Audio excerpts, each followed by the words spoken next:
Hi friends, welcome to our Andharai's YouTube channel. I am Malavika. അപ്പോൾ കഴിഞ്ഞ ശനിയാഴ്ച ദിവസത്തെ ബയോളജിന്റെ ക്ലാസ് എല്ലാവരും കണ്ടെന്ന് വിശ്വസിക്കുന്നു. കഴിഞ്ഞ ദിവസം ഒരു 10 ക്വസ്റ്റ്യൻ നമ്മൾ ഡിസ്കസ് ചെയ്തായിരുന്നു. അതുപോലെ തന്നെ ദ ഫണ്ടമെന്റൽ യൂണിറ്റ് ഓഫ് ലൈഫിലെ ബാക്കി ഒരു 10 ക്വസ്റ്റ്യൻ കൂടി നമുക്ക് ഇന്ന് ഡിസ്കസ് ചെയ്യാം. അപ്പോൾ അടുത്ത ആഴ്ച നമുക്ക് അടുത്ത ടോപ്പിക്കുമായിട്ട് കെമിസ്ട്രിയോ ഫിസിക്സോ ആയിട്ട് നമുക്ക് കാണാം. അപ്പോൾ നമുക്ക് ഇന്ന് ഒരു ബയോളജിയിലെ ദ ഫണ്ടമെന്റൽ യൂണിറ്റ് ഓഫ് ലൈഫിലെ 10 ക്വസ്റ്റ്യൻ നമുക്ക് ഡിസ്കസ് ചെയ്യാം. ഫസ്റ്റ് ക്വസ്റ്റ്യനിലേക്ക് പോയാലോ? ഫസ്റ്റ് ക്വസ്റ്റ്യൻ നോക്കിയേ. Dash is the fluid content inside the plasma membrane. Options okay. Mitochondria, nucleus, chromatin, cytoplasm. ഏതാ ആൻസർ?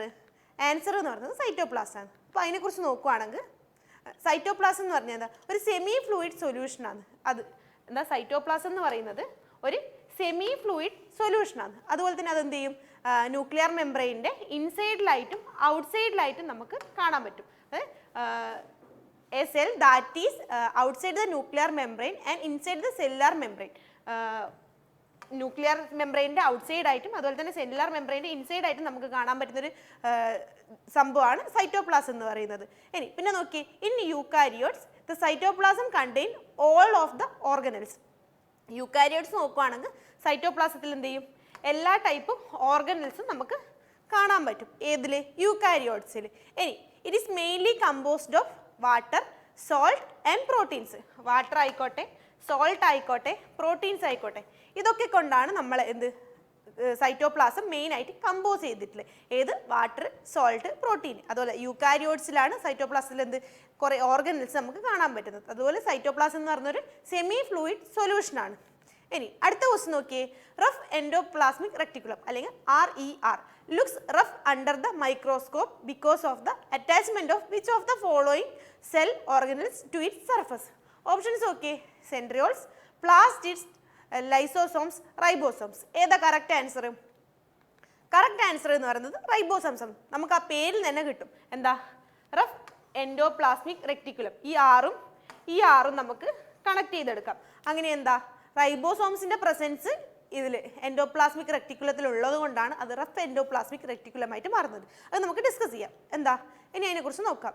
ഈ endoplasmic reticulum is a complex network membrane bound structure which runs through the cytoplasm. സൈറ്റോപ്ലാസത്തിൽ കൂടുന്ന ഒരു എന്താ complex endoplasmic reticulum എന്ന് പറയുന്നത് ഒരു complex network membrane ആണ് ഈ എൻഡോപ്ലാസ്മിക് റെക്ടിക്കുലർ എന്ന് പറയുന്നത്. അതുപോലെ തന്നെ അതെന്താ എൻഡോപ്ലാസ്മിക് റെക്ടിക്കുലർ ഫോൾഡഡ് ആയിട്ടുള്ളൊരു മെംബ്രെയിനാണ്. അതിൻ്റെ സ്പേസിനെ നമ്മൾ പറയുന്നതാണ് സിസ്റ്ററൈൻ എന്ന് പറയുന്നത്. സിസ്റ്ററൈൻ എന്നാണ് അതിൽ വരുന്ന സ്പേസ് നമ്മൾ പറയുന്നത്. അതുപോലെ തന്നെ പിന്നെ പറയണം the membrane has the same structure as the plasma membrane. Plasma മെംബ്രെയിനുള്ള പോലെ തന്നെ സെയിം സ്ട്രക്ചറാണ് ഇതിന് എൻഡോപ്ലാസ്മിക് റെക്ടിക്കുലത്തിനും ഉള്ളത്. പക്ഷേ വ്യത്യാസം എന്ന് വെച്ചാൽ ribosomes do not have membrane. റൈബോസോംസിന് മെംബ്രെയിൻ ഇല്ല. അതാണ് ഒരു വ്യത്യാസം വരുന്നത്. അതായത് പ്ലാസ്മ മെംബ്രെയിനും എൻഡോപ്ലാസ്മിക് റെക്ടിക്കുലറും ഏകദേശം സിമിലർ ഇത് വരുന്നതാണ്. ഇനി ഈ എൻഡോപ്ലാസ്മിക് റെക്ടിക്കുലത്തിനെ 2 ടൈപ്പായിട്ട് നമ്മൾ ഡിവൈഡ് ചെയ്തിട്ടുണ്ട്. ER is divided into 2 types. ഏതൊക്കെയാ? അത് ഒന്ന് പറയുന്നത് in the absence or the presence of the ribosomes on it surface. അതിൻ്റെ റൈബോസോമിൻ്റെ പ്രസൻസിൻ്റെയും ആബ്സെൻസിൻ്റെയും ബേസിൽ ചെയ്തിട്ടാണ് നമ്മൾ എൻഡോപ്ലാസ്മിക് റെക്ടിക്കുലത്തിനെ 2 ടൈപ്പായിട്ട് പ്രസൻറ്റ് ചെയ്തിട്ടുള്ളത്. അതിലൊന്ന് എന്ന് പറയുന്നത് റഫ് എൻഡോപ്ലാസ്മിക് റെക്ടിക്കുലം, RER. എന്താണ്? Rough endoplasmic reticulum. അതിൽ രണ്ടാമത് വരുന്നതാണ് സ്മൂത്ത് എൻഡോപ്ലാസ്മിക് റെക്ടിക്കുലം അല്ലെങ്കിൽ SER. ഇതാണ് 2 ടൈപ്പായിട്ടുള്ള എൻഡോപ്ലാസ്മിക് റെക്ടിക്കുലത്തിൻ്റെ ഡിവിഷൻ. ഒന്ന് എന്ന് പറഞ്ഞാൽ ആബ്സെൻസും ഒന്ന് പ്രസൻസും എന്തിൻ്റെ റൈബോസോംസിൻ്റെ. അങ്ങനെയാണ് ഈ 2 ഡിവിഷൻ വരുന്നത്. റഫ് എൻഡോപ്ലാസ്മിക് റെക്ടിക്കുലം എന്ന് പറയുമ്പോൾ റൈബോസോമിൻ്റെ പ്രസൻസ് ഉണ്ട്. സ്മൂത്ത് എൻഡോപ്ലാസ്മിക് റെക്ടിക്കുലം എന്ന് പറഞ്ഞാൽ അതിൽ റൈബോസോംസിൻ്റെ പ്രസൻസ് വരുന്നില്ല. അപ്പോൾ നമുക്കിത് പഠിക്കാൻ വേണ്ടിയിട്ട് എന്താ റഫ് 6 വരുന്നില്ലേ? അതുകൊണ്ട് അതിലെന്താ റൈബോസോമിൻ്റെ പ്രസൻസ് ഉണ്ട്. ഇപ്പോൾ സ്മൂത്തിലാകുമ്പോൾ റൈബോസോമിൻ്റെ പ്രസൻസ് ഇല്ല. ഏതാണ് എൻഡോപ്ലാസ്മിക് റെക്ടിക്കുലത്തിൻ്റെ 2 ഡിവിഷൻ എന്ന് പറയുന്നത്? റഫ് എൻഡോപ്ലാസ്മിക് റെക്ടിക്കുലവും സ്മൂത്ത് എൻഡോപ്ലാസ്മിക് റെക്ടിക്കുലുമാണ്. ഇനി അടുത്ത ക്വസ്റ്റ്യൻ നോക്കിയേ. Which component of the cell organelles principally perform the function of packing materials to be delivered either the intracellular target or the sector outer the cell. Options okay. Mitochondria, chloroplast, Golgi apparatus, chromosome. ഏതാ correct answer? Correct ആൻസറിന് Golgi apparatus. Golgi apparatus ആണ് ഒരു packing മെറ്റീരിയലായിട്ട് use ചെയ്യുന്നത്. ഇനി അതിനെക്കുറിച്ച് നോക്കുകയാണെങ്കിൽ Golgi അപ്പാരറ്റസിൻ്റെ മറ്റ് 2 പേരുകളാണ് ഗോൾഗി കോംപ്ലക്സ് അല്ലെങ്കിൽ ഗോൾഗി ബോഡി എന്നുള്ളത്. എന്തൊക്കെയാണ്? ഗോൾഗി കോംപ്ലക്സ് അല്ലെങ്കിൽ ഗോൾഗി ബോഡി എന്നുള്ളത് ഗോൾഗി അപ്പാരറ്റസിന്റെ മറ്റു രണ്ട് പേരാണ്. അതുപോലെ ഈ ഗോൾഗി അപ്പാരറ്റസ് ആരാ കണ്ടുപിടിച്ചത്? കെമിലോ ഗോൾഗി എന്ന് പറഞ്ഞ വ്യക്തിയാണ് ആ കെമിലോ ഗോൾഗി എന്ന് പറഞ്ഞ സയന്റിസ്റ്റ് ആണ് ഗോൾഗി അപ്പാരറ്റസ് ആദ്യമായിട്ട് കണ്ടുപിടിച്ചത്. അങ്ങനെ അദ്ദേഹത്തിന്റെ പേരിൽ നിന്നാണ് ഈ ഗോൾഗി എന്നുള്ള വേർഡ് നമ്മൾ ഗോൾഗി അപ്പാരറ്റസിന് കൊടുത്തിട്ടുള്ളത്. അപ്പോൾ ആരാണ് കണ്ടുപിടിച്ചത്? Camillo Golgi. ഇത് പറയാണ് it is found in all eukaryotic cells, plants and as well as animals. യൂക്കാരിയോട്ടിക് സെൽസിലായിക്കോട്ടെ, പ്ലാന്റ്സിലായിക്കോട്ടെ, ആനിമൽസിലായിക്കോട്ടെ, ഇതിലൊക്കെയും നമുക്ക് ഈ ഗോൾഗി അപ്പാരറ്റസിനെ കാണാൻ പറ്റും. ഏത് പ്ലാന്റ്സിലായിക്കോട്ടെ, ആനിമൽസിലായിക്കോട്ടെ, യൂക്കാരിയോട്ടിക് സെൽസിലായിക്കോട്ടെ നമുക്ക് ഗോൾഗി അപ്പാരറ്റസിനെ കാണാൻ പറ്റും. അതുപോലെ തന്നെ ഇത് നോക്കുകയാണെങ്കിൽ ഈ ഗോൾഗി അപ്പാരറ്റസ് എന്ന് പറഞ്ഞാൽ 5 തൊട്ട് 8 വരെ കപ്പ് ഷേപ്പുള്ള ഒരു സീരീസ് ആയിട്ടാണ് ഈ ഗോൾഗി ബോഡീനെ നമുക്ക് കാണാൻ പറ്റുക. ഈ കമ്പാർട്ട്മെന്റ് നമ്മൾ പറയുന്നതാണ് സിസ്റ്ററൈൻ എന്ന് പറഞ്ഞത്. സിസ്റ്ററൈൻ എന്നാണ് ഈ കമ്പാർട്ട്മെന്റ് നമ്മൾ പറയുന്നത്. 5 തൊട്ട് 8 കപ്പ് വരെ ആയിട്ടുള്ളൊരു കപ്പ് ഷേപ്പുള്ള സീരീസിലുള്ള കമ്പാർട്ട്മെന്റ് ആയിട്ടാണ് ഇത് കാണുന്നത്. അപ്പോൾ അതിനെ പറയുന്നതാണ് സിസ്റ്ററൈൻ എന്ന്. ഇനി സിസ്റ്ററൈൻ എന്ന് പറഞ്ഞാൽ എന്താ? സിസ്റ്ററൈൻ എന്ന് പറയുന്നത് ഒരു flat and disc shaped stacked പൗച്ചാണ്. അതായത് ഫ്ലാറ്റ് ആൻഡ് ആണ്, ഡിസ്ക് ഷേപ്പാണ്, അതുപോലെ സ്റ്റാക്ഡ് പൗച്ചാണ് ഈ സിസ്റ്ററൈൻ എന്ന് പറയുന്നത്. അതുപോലെ തന്നെ എന്താ ഇതിൽ വെച്ചാൽ 4 to 8 സിസ്റ്ററൈൻ ഉണ്ടാവും. മിക്ക ഗോൾഗി അപ്പാരറ്റസിൽ നമുക്ക് 4 to 8 സിസ്റ്ററൈൻ കാണാൻ പറ്റും. മാക്സിമം പോയാൽ നമുക്കൊരു 60 സിസ്റ്ററൈൻ വരെ നമുക്ക് കാണാൻ പറ്റും. ഏതിൽ? പ്രോട്ടിസ്റ്റിൽ. ചില പ്രോട്ടീസിൽ നമുക്ക് 60 സിസ്റ്ററൈൻ വരെ കാണാൻ പറ്റും. എന്നാൽ മാമൽസിൽ നമുക്ക് കാണുന്ന കൗണ്ട് എന്ന് പറഞ്ഞാൽ 40 തൊട്ട് 100 സ്റ്റാക്ക് വരെ നമുക്ക് കാണാൻ പറ്റും. ഏത്? മെമ്മേലിയൻസിൽ 40 തൊട്ട് 100 സ്റ്റാക്സ് ഓഫ് സിസ്റ്ററൈൻ വരെ നമുക്ക് കാണാൻ പറ്റും. എന്നാൽ ആനിമൽസ് നോക്കുകയാണെങ്കിൽ ആനിമൽസിൽ നമുക്കൊരു 10 to 20 ഗോൾഗി സ്റ്റാക്സ് ആണ് പെർ സെല്ലാണ് നമുക്ക് കാണാൻ പറ്റുക. ആനിമൽസിൻ്റെ കേസ് വരുമ്പോൾ 10 തൊട്ട് 20 ഗോൾഗി സ്റ്റാക്സ് പെർ സെൽസ് ആണ് നമുക്ക് കാണാൻ പറ്റുന്നത്. അതുപോലെ തന്നെ ഇതൊരു ട്യൂബുലാർ കണക്ഷൻ ആയിരിക്കും മെയിൻറ്റെയിൻ ചെയ്യുന്നത്. ട്യൂബുലാർ കണക്ഷൻസ് ആയിരിക്കും മെയിൻറ്റെയിൻ ചെയ്യുന്നത്. പിന്നെ നോക്കുകയാണെങ്കിൽ the Golgi complex is mostly found near the nucleus. ന്യൂക്ലിയസിൻ്റെ അടുത്തായിട്ടായിരിക്കും മിക്കവാറും നമ്മൾ ഈ ഗോൾഗി കോംപ്ലക്സ് നമുക്ക് കാണാൻ സാധിക്കും. ഏത്? ന്യൂക്ലിയസിൻ്റെ അടുത്തായിട്ട്. നമ്മളിതിൻ്റെ കണക്ക് നോക്കുകയാണെങ്കിൽ 4 തൊട്ട് 8 സിസ്റ്ററൈൻ വരെയായിരിക്കും മിക്ക ഗോൾഗി സ്റ്റാക്കിൽ നമുക്ക് കാണാൻ പറ്റുക. മെമേലിയൻസിൻ്റെ കേസ് വരും 40 തൊട്ട് 100 വരെ, ആനിമൽസിൻ്റെ കേസ് വരും 10 തൊട്ട് 20 വരെ ആയിരിക്കും പെർ സ്റ്റാക്കായിരിക്കും നമുക്ക് കാണാൻ പറ്റുന്നത്. ഇനി അടുത്ത ക്വസ്റ്റ്യൻ നോക്കിയേ. Which cell organelles is also known as the suicidal bag of a cell? Options നോക്കിയേ. Vacuoles, ribosome, lysosome, Golgi apparatus. ഏതാ കറക്റ്റ് ആൻസർ? കറക്റ്റ് ആൻസർ എന്ന് പറയുന്നത് ലൈസോസോമാണ്. ലൈസോസോമിനെ നമ്മൾ എന്താ സൂയിസൈഡൽ ബാഗ്സ് എന്ന് കൂടി പറയുന്നുണ്ട്. ഇനി ലൈസോസോമിനെ നോക്കിയാൽ എന്താ? Structurally lysosomes are membrane bounded sacs filled with digestive enzymes. എന്താ? ഒരു മെംബ്രെയിൻ ബൗണ്ട് സാക്ക് ആണ് ലൈസോസോം എന്ന് പറയുന്നത്. അതിൽ ഡൈജസ്റ്റീവ് എൻസൈംസ് ഉണ്ടാവും. അതുപോലെ these enzymes are made by RER. നേരത്തെ പറഞ്ഞ പോലെ റഫ് എൻഡോപ്ലാസ്മിക് റെക്ടിക്കുലം വെച്ചിട്ടാണ് നമുക്ക് ഈ എൻസൈംസ് പ്രൊഡ്യൂസ് ചെയ്തിട്ടുള്ളത്. ഇനി ഇതെന്ന് പറഞ്ഞാൽ ഈ ലൈസോസോമിൻ്റെ മെയിൻ ഫംഗ്ഷൻ എന്ന് പറയുന്നത് വേസ്റ്റ് ഡിസ്പോസൽ സിസ്റ്റം ആയിട്ടാണ് ഈ ലൈസോസോമും ഫംഗ്ഷൻ ചെയ്യുന്നത്. ഇപ്പോൾ ഒരു വലിയൊരു ഫോറിൻ മെറ്റീരിയൽ നമ്മുടെ ബോഡിയിൽ കയറുകയോ അങ്ങനെ നമ്മുടെ ബോഡി, അതായത് ആ ഓർഗൻസിൻ്റെ ബോഡി ഡാമേജ് ആവുകയും ചെയ്താൽ ഇതെന്ത് ചെയ്യും? സ്വമേധയാ ഈ ലൈസോസോംസ് ബേസ്റ്റ് ചെയ്ത് പുറത്ത് വിട്ട് ആ സെല്ലിനെ തകർക്കുന്നു. അങ്ങനെ ആ സെല്ലിന് ഡെത്ത് വരുന്നു. അങ്ങനെ അതുകൊണ്ടാണ് അതിനെ സൂയിസൈഡൽ ബാഗ് എന്ന് പറയുന്നത്. വല്ലൊരു ഫോറിൻ മെറ്റീരിയൽ ഇൻട്രൂഡ് ചെയ്താലോ ആ സെല്ലിന് വല്ല ഡാമേജും പറ്റിയാലോ എന്ത് ചെയ്യും? അത് സ്വമേധയാ ബേസ്റ്റ് ചെയ്ത് എൻസൈംസിന് ഡൈജസ്റ്റീവ് എൻസൈംസിനെ പുറത്ത് വിട്ട് അത് സ്വമേധയാ അതിൻ്റെ ഒരു മരണം സ്ഥിരീകരിക്കും. അങ്ങനെയാണ് അതിന് സൂയിസൈഡൽ ബാഗ്സ് എന്ന് പറയുന്നത്. ഇനി അടുത്ത ക്വസ്റ്റ്യൻ നോക്കിയേ. Name the cell organelles present only in plant cells in which starch, oils and protein granules are stored. Options നോക്കിയേ. Chloroplast, leucoplast, mitochondria, chromosomes. ഏതാ കറക്റ്റ് ആൻസർ? കറക്റ്റ് ആൻസർ എന്നത് ലൂക്കോപ്ലാസ്റ്റ് ആണ്. ലൂക്കോപ്ലാസ്റ്റിലാണ് ഓർഗനൽസിൽ സ്റ്റാർച്ച് ആയിക്കോട്ടെ, ഓയിൽ ആയിക്കോട്ടെ, protein ആയിക്കോട്ടെ, granules ആയിക്കോട്ടെ അത് സ്റ്റോർ ചെയ്യുന്നത്. ഇനി അതിനെക്കുറിച്ച് നോക്കുവാണെങ്കിൽ plant cells plastids are only present in plant cells. Plant സെൽസിൽ മാത്രമേ നമുക്ക് പ്ലാസ്റ്റിഡ്സിനെ കാണാൻ സാധിക്കുള്ളൂ. അതുപോലെ plastids R mainly of 2 types. 2 type plastids 2 ടൈപ്പാണുള്ളത്. ക്ലോറോപ്ലാസ്റ്റും ലൂക്കോപ്ലാസ്റ്റും. പ്ലാസ്റ്റിഡ്സ് 2 ടൈപ്പാണുള്ളത്, ക്ലോറോപ്ലാസ്റ്റും ലൂക്കോപ്ലാസ്റ്റും. ഇനി ക്ലോറോപ്ലാസ്റ്റിനെ കുറിച്ച് നോക്കുകയാണെങ്കിൽ നമുക്കറിയാം ക്ലോറോഫിൽ പിഗ്മെൻറ്റ് കാണുന്നത് കൊണ്ടാണ് അതിന് ക്ലോറോപ്ലാസ്റ്റ് എന്നുള്ള പേര് വന്നത്. ക്ലോറോപ്ലാസ്റ്റിന് പിഗ്മെൻറ്റ് എന്താ? ക്ലോറോഫില്ലാണ്. അതുപോലെ തന്നെ അതിൻ്റെ മറ്റൊരു പേരാണ് ക്രോമോപ്ലാസ്റ്റ്. ക്രോമോപ്ലാസ്റ്റ് എന്നുള്ളത് അതിൻ്റെ മറ്റൊരു പേരാണ്. ക്ലോറോപ്ലാസ്റ്റിൻ്റെ പറയുകയാണെങ്കിൽ ക്ലോറോഫിൽ എന്ന് പറഞ്ഞ പിഗ്മെന്റ് അതിൽ പ്രസന്റ് ആണ്. അതുപോലെ തന്നെ ക്രോമോപ്ലാസ്റ്റ് എന്നുള്ളത് അതിന്റെ മറ്റൊരു പേരാണ്. ഇനി ഇതിന്റെ പ്ലാസ്റ്റിഡിന്റെ 2 ഡിവിഷനായ ക്ലോറോപ്ലാസ്റ്റ് ഇപ്പോൾ പറഞ്ഞു.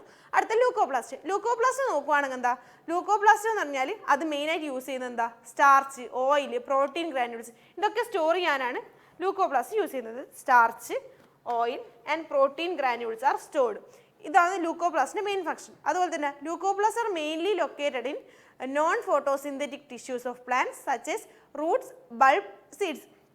എന്താ ഫോട്ടോസിന്തറ്റിക് പാർട്ട് അല്ലാത്ത പ്ലാന്റ്സിന്റെ ഫോട്ടോസിന്തറ്റിക് പാർട്ട് അല്ലാത്ത റൂട്ട്, ബൾബ്, സീഡ്സ് ഈ ഒരു പാർട്ടിലായിട്ടായിരിക്കും ലൂക്കോപ്ലാസ്റ്റ് മെയിൻ ആയിട്ട് പ്രസന്റ് ആയിട്ട് ഉണ്ടാവും. ഏതൊക്കെ പാർട്ട്?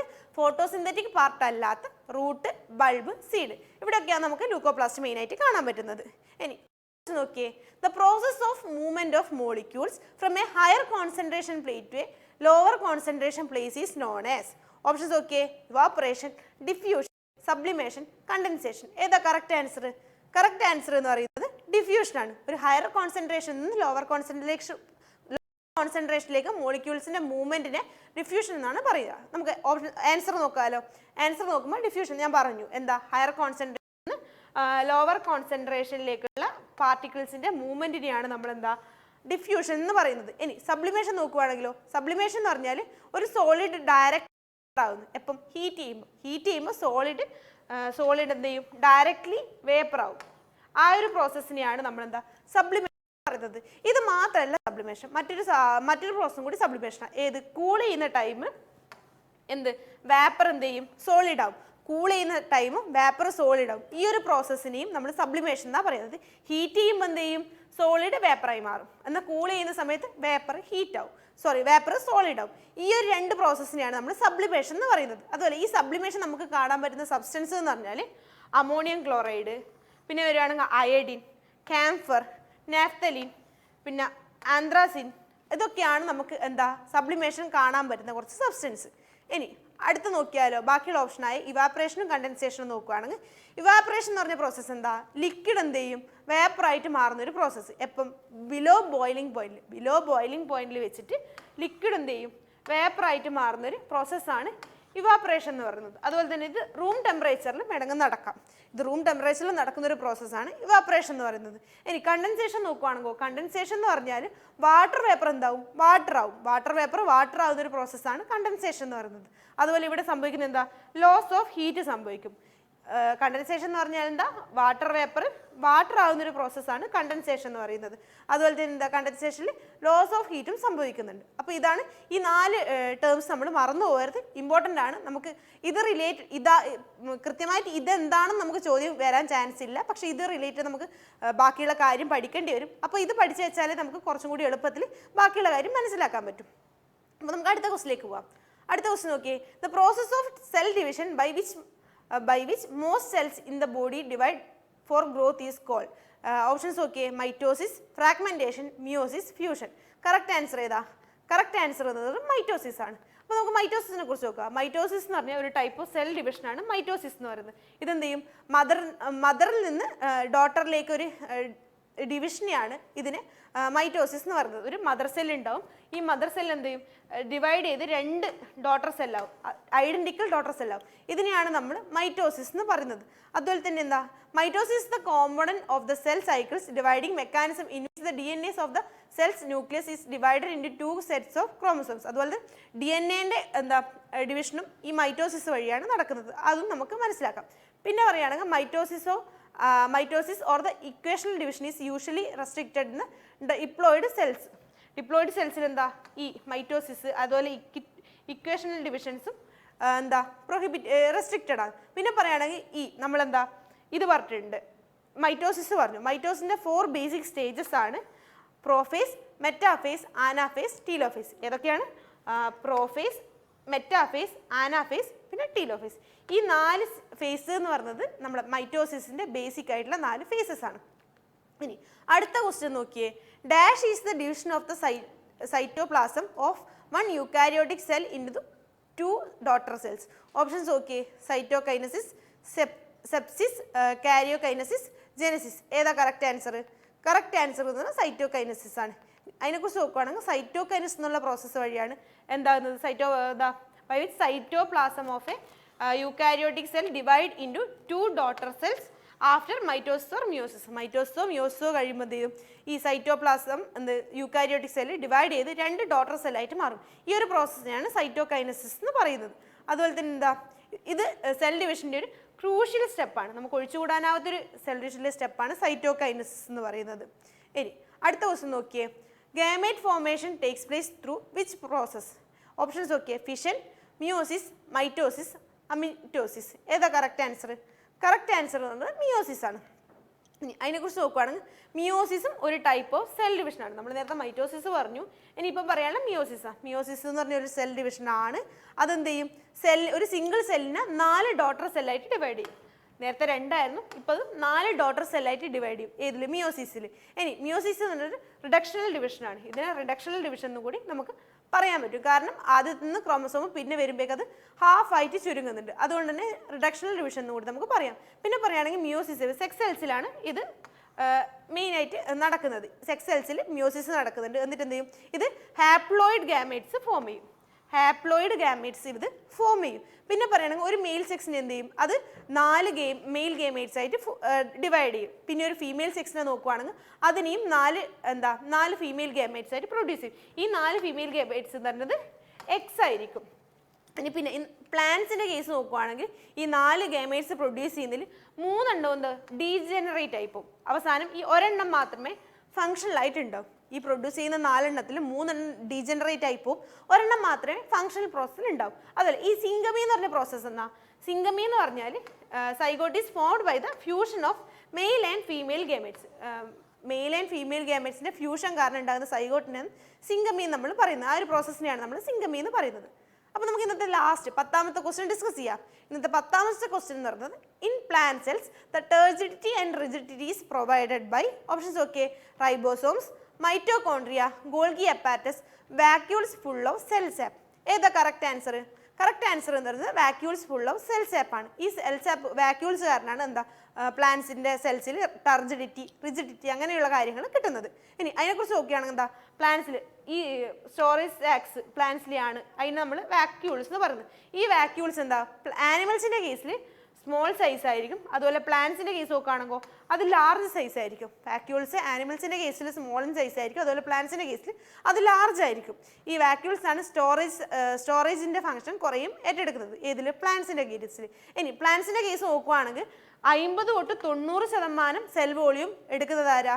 ഈ വാക്യൂൾസ് ആണ്. വാക്യൂൾസ് ആണ് സെൽ വോളിയത്തിൻ്റെ 50 തൊട്ട് 90% സ്പേസും എടുക്കുന്നത്. പിന്നെ നോക്കുകയാണെങ്കിൽ ഈ വാക്യൂൾസ് ആണ് ടർജിഡിറ്റി ആയിക്കോട്ടെ റിജിഡിറ്റി ആയിക്കോട്ടെ പ്ലാന്റ് സെൽസിന് പ്രൊവൈഡ് ചെയ്യുന്നത്. പ്ലാന്റ് സെൽസിന് വേണ്ട ടർജിഡിറ്റിയും റിജിഡിറ്റിയും പ്രൊവൈഡ് ചെയ്തത് ഈ വാക്യൂൾസ് ആണ്. അതുപോലെ ഇത് പിന്നെയും കുറേ കാര്യങ്ങൾ സ്റ്റോർ ചെയ്യാൻ സഹായിക്കുന്നുണ്ട്. എന്ത്? Amino acids, sugars, various organic acids and some proteins, ഇതൊക്കെ സ്റ്റോർ ചെയ്യാൻ ഈ വാക്യൂൾസ് സഹായിക്കുന്നുണ്ട്. ഇതൊക്കെയായിരുന്നു ഈ വാക്യൂൾസിൻ്റെ, അതായത് ഈ സ്റ്റോറേജ് സാക്കിൻ്റെ യൂസ് എന്ന് പറയുന്നത്. അപ്പോൾ ഇന്ന് നമ്മൾ 10 ക്വസ്റ്റ്യൻ ഡിസ്കസ് ചെയ്തിട്ടുണ്ട്. ഇന്നത്തെ ആയിട്ട് നമ്മൾ ബയോളജിയിലെ ഒരു 20 ക്വസ്റ്റ്യൻ ഡിസ്കസ് ചെയ്തു. ഫണ്ടമെൻ്റൽ യൂണിറ്റ്സ് ഓഫ് ലൈഫിലെ 20 ക്വസ്റ്റ്യനാണ് നമ്മൾ ഡിസ്കസ് ചെയ്തിട്ടുള്ളത്. അപ്പോൾ അടുത്ത ആഴ്ച ആകുമ്പോഴേക്കും നമുക്ക് ഈ ആഴ്ച ബയോളജി എടുത്തതുപോലെ അടുത്ത ആഴ്ച നമുക്ക് ഫിസിക്സോ കെമിസ്ട്രിയോ ആയിട്ട് കാണാം. അതുവരെ കാണും വരെ താങ്ക് യു.